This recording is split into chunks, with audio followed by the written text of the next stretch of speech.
സ്വതന്ത്ര അംഗമായി തെരഞ്ഞെടുക്കപ്പെട്ട ദിയ പുളിക്കക്കണ്ടം UDF പിന്തുണയോടെ പാലാ നഗരസഭയുടെ ചെയർപേഴ്സണായി തെരഞ്ഞെടുക്കപ്പെട്ടു. പ്രതിപക്ഷത്തെ മുതിർന്ന അംഗം ബെറ്റി ഷാജു തുരുത്തേലിനെയാണ് ദിയ തോൽപ്പിച്ചത്. 21-കാരിയായ ദിയ 14 വോട്ടുകൾ ചെയർപേഴ്സൺ തെരഞ്ഞെടുപ്പിൽ നേടി. സംസ്ഥാനത്തെ ഏറ്റവും പ്രായം കുറഞ്ഞ ചെയർപേഴ്സണാണ് ദിയ ബിനു. പാലായ്ക്ക് വേണ്ടി തന്റെ കഴിവിന്റെ പരമാവധി പ്രയത്നിക്കുമെന്ന് ദിയ പറഞ്ഞു.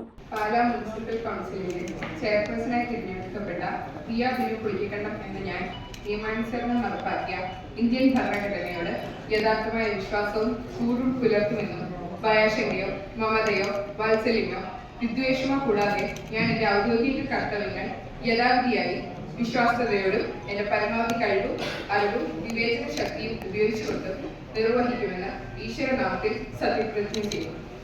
4 സ്വതന്ത്രരുടെ പിന്തുണ UDFിനുണ്ട്. ചെയർപേഴ്സൺ വോട്ടെടുപ്പിൽ UDFിന് 14ഉം LDFിന് 12ഉം വോട്ടും ലഭിച്ചു. പാലം പുരയിടത്തിൽ 15-ാം വാർഡിൽ നിന്നും ദിയ 98 വോട്ടിന്റെ ഭൂരിപക്ഷത്തിലാണ് വിജയിച്ചത്. അച്ഛൻ ബിനു പുളിക്കക്കണ്ടവും ബിനുവിന്റെ ജ്യേഷ്ഠൻ ബിജുവും തെരഞ്ഞെടുപ്പിൽ വിജയിച്ചിരുന്നു.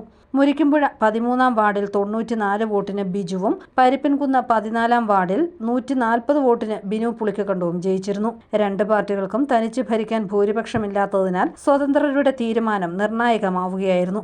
വർഷങ്ങളായി കൗൺസിലറായി തുടരുന്ന ബിനു പുളിക്കക്കണ്ടം 5-ാം തവണയാണ് നഗരസഭയിലേക്ക് മത്സരിച്ചത്. കേന്ദ്രമന്ത്രി സുരേഷ് ഗോപിയുടെ സന്തത സഹചാരിയായ ബിജു സിനിമാ രംഗത്തും സജീവമാണ്. ഫ്രാൻസിസ് ജോർജ് MP, MLA-മാരായ മാണി സി കാപ്പൻ, മോൻസ് ജോസഫ്, UDF നേതാക്കൾ, മറ്റ് പ്രവർത്തകർ എന്നിവർ അഭിനന്ദനം അറിയിക്കാൻ എത്തി. News bureau, Pala.